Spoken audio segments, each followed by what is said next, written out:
What's going on, guys? Welcome into Rover. Gonna tell you my honest opinions every day, and let's get started here. So where should the Giants trade Odell Beckham? I think that the Cleveland Browns are a legitimate possibility. Now, a lot of friends of mine that are Giants fans, a lot of them express concern that even a trade can be made. They say that he is too highly paid. They say what team is going to want to deal with the headaches that this guy is going to present to their team. But I look at some contenders that would really like Odell Beckham. I look at Cleveland as a possible destination. Cleveland has a lot of money in cap room. John Dorsey's not afraid to bring in Dez Bryant. Jarvis Landry knows Odell Beckham. Those guys are friends. Baker Mayfield is friendly with Odell Beckham. It's a young quarterback. He's going to be with Juice Landry. And I think that the Browns would be very interested in a trade. Now, for the Giants, like what I would want back for Odell Beckham, of course, if you can get a first-round pick, it'd be great. If you can get a third or second-rounder, you probably would do it.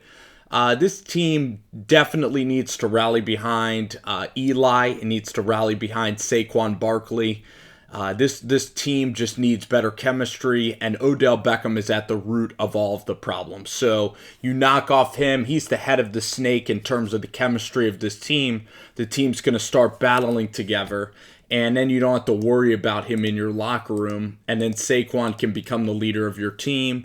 Again, teams with star receivers, they don't usually win a lot of championships. And you look at the best quarterbacks of all time, whether it's John Elway, whether it's Brett Favre, whether it's Peyton Manning, Tom Brady, those guys did not have superstar wide receivers. And you look at Terrell Owens, he constantly was moving places. Randy Moss had one season with the Patriots, but other than that, he wasn't a winner in the playoffs either. So I think Odell Beckham is kind of like a T.O., is kind of like a Randy Moss, in that he's going to be about himself, he's going to be about statistics. And I've been saying it's time to get rid of him. So let's think. So we have the Browns. I think the Packers would maybe consider him with Aaron Rodgers. I don't know if they have the necessary cap space. The Jets have a lot of cap space. So the Jets, I think, would take a good look at Odell Beckham as well with Robbie Anderson. I think the Jets would make a move like that. I look at a team like the 49ers that don't really have a number one receiver, that have tons of cap space. Now, if I were the 49ers or really any team, I wouldn't want Odell in that headache in the locker room. But you look at the 49ers as a possible destination spot because of the cap space that they have allocated. I don't think that the Jags have. I think the Jags, they spend a lot on defense. You need to look at places with young quarterbacks that are still in their rookie deals for Beckham to go to. But I believe we narrowed it down right. It's the Browns, it's the Chargers, it's Packers, it's Jets. I think the Browns are really a good destination for Odell. I think they would take him. They're contending this year. I look at Ozzie Newsome in Baltimore. Odell Beckham still, nobody is arguing. Not a lot of people would argue that Odell's not a productive football player, that he's overrated. I think he might be one of the best pass catchers in the NFL. He's fast. He's able to cut out of breaks. He's able to go up and make leaping catches. But the bottom line is he doesn't really gel at all with the Giants. He is a cancerous character for the locker room. So that's why priority number one is getting rid of Odell Beckham. Now, the second part of this video is the Giants fans have to realize that I don't think there's anybody right now that believes Eli Manning is ever going to take this team anywhere. I don't think there's a lot of people arguing that Eli is going to be here for maybe even past this year. I think that even the most Eli supporters would say that he's probably going to get benched in 4 weeks, or he's going to finish out the season and whatever. The way that I look at this Giants team, though, is that Lauletta is an okay quarterback, but I look at Eli Manning and it's not It's not even worth discussing. He sucks now. I think everybody can see that he can't throw and can't move. I'm tired of even discussing that point. It's not the offensive line's fault anymore. He's just getting old. So The Giants then have to decide who is going to be the quarterback for the next 15 years. And that's the most important. I'd argue that the quarterback position is the most important person of your franchise. You look at Aaron Rodgers with Green Bay, you look at Tom Brady. I believe even Brady might even be more valuable than Bill Belichick is. The only guy that is not as valuable as a quarterback is maybe Todd Gurley, but he is a Hall of Fame generational talent that frankly does not come around very often. So, but still the Rams could very easily lose in the playoffs because of Jared Goff and the shortcomings and that he isn't, in the upper echelon of quarterbacks that have done it for a while. This year he's playing well, but it's only been 4 or 5 games. The bottom line is that the Giants can't F this up. And other people are telling you or proposing these arguments that the Giants should have taken Sam Darnold, that Sam Darnold is going to be a guy to win multiple Super Bowls, that Sam Darnold was an amazing, amazing prospect, that this quarterback was going to be the savior of the New York Giants franchise, that Josh Rosen or Sam Darnold, that both of those guys were locks for the Hall of Fame, and both of those guys would have been at the quarterback position, and they would have taken over right where Eli left off, and they would have at least won 1 Super Bowl. Now, Eli Manning, as a Giants fan, he has won 2 Super Bowls, and I think that this is the list of guys that have ever won 2 Super Bowls with one team. It's Tom Brady, it's Montana, it's Elway, and it's Big Ben. I think there's 4 guys in the past 50 years, and Tom Brady and Peyton, not even Peyton. I think there's 4 guys in the past 40 years of football that have ever won 2 championships with one franchise. So, replacing Eli Manning, Giants fans are going to want Super Bowls in the next 10 to 15 years. They're going to want at least 1, but I would want 2. Obviously, I want a Super Bowl every single year. The thing about this decision is, this is the most important decision that your franchise can make, this quarterback decision. It's not like, let's take Herbert or Locke, and then we have an upgrade at the position. No. This is literally everything, this decision. The direction you decide to go in is really going to determine 5 years down the road. If you draft a bust, it's 5 years of futility, okay, with the quarterback position.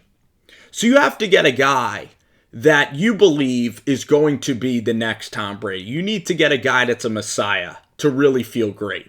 And the good news is, out of everybody playing college football, there is one quarterback out there that I believe has the chance to be one of the greatest quarterbacks to ever live.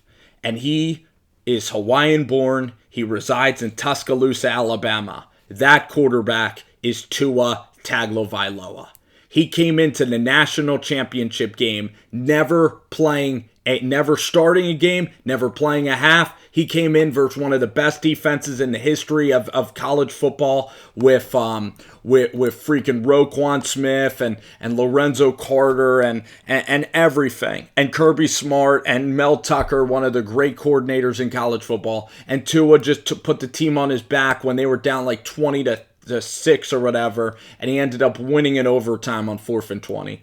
Tua Tagovailoa is, I can't overstate this, I'd rather have him over any quarterback right now in the NFL, whether that's Mahomes, whether that's Jimmy Garoppolo, whether that's Brady or Rodgers, because I know Tua, knock on wood for good health, I know that Tua is going to be the great one. I know that Tua, in everything that I believe, and of course I could be dead wrong, but the one thing I am going to say is that I believe in this kid more than anybody does. I believe that he can win multiple Super Bowls. I believe in him just like his family members would. Okay? I love the kid. His demeanor, there is nothing like him. The way he plays the game, he plays it with this urgency. Like, he is always looking to push the ball down the field. He is relentless as a competitor.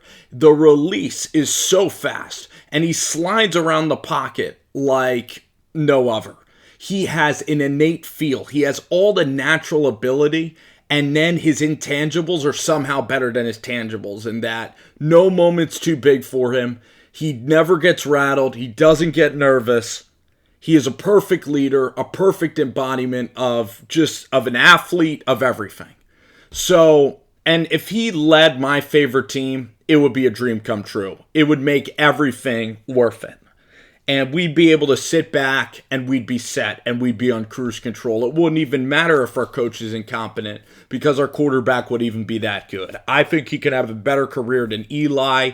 I think he can even have a better career than Peyton Manning Tua. I think he could even be better than Tom Brady. He could be the best quarterback ever to live. He's going to go down in that debate. That's how much I'm willing to say. And of course, I'm just a guy behind a camera that's doing this. But I watched Tua play. And Justin Herbert, to me, is an okay quarterback. To me, Herbert at this level is... to me, Herbert is a little bit like... He's going to be a better Trubisky. But to me, Herbert is probably... The way he plays the game, what he is most likely going to be in the NFL. He's going to be successful. I would put Herbert as like maybe better than Matt Hasselbeck. Maybe he's like a Matthew Stafford. Maybe he's like a Russell Wilson in terms of his production. And Russell Wilson, if he didn't have those defenses, who knows how good he would be. Herbert will be like Phillip Rivers in the NFL or like Romo. So he'll be a good quarterback. He'll put up some stats. He'll get you in the playoffs. So he might make 1 or 2 Super Bowls. He'll go 1-1 in those Super Bowls. He'll probably win 1 Super Bowl championship. But Tua has the chance to win 3, 4, 5. I think Tua can win 5 Super Bowl championships. And that's why if you're the Giants, you look at this schedule right here. And Eli was able to at least function when they played Carolina.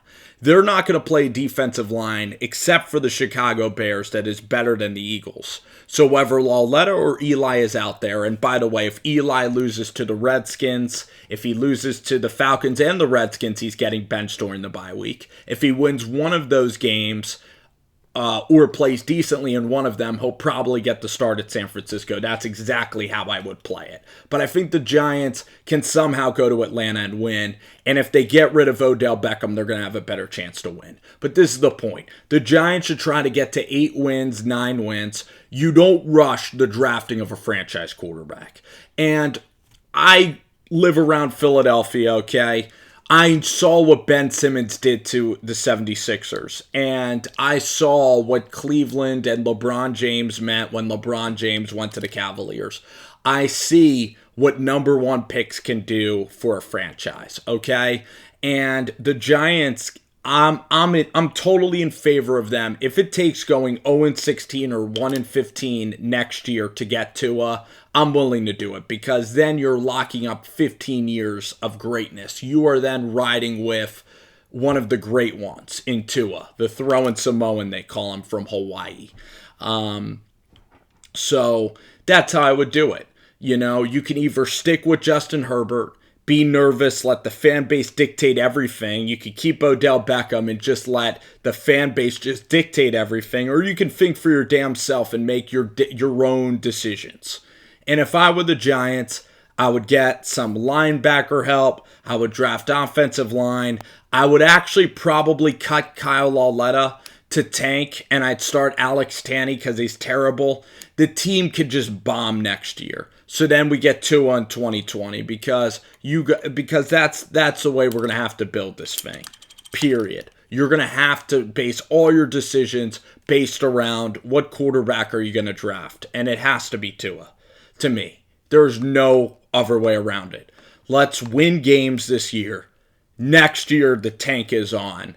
And then you end up with Tua. That's the way that you have to play the situation. That is just my personal opinion.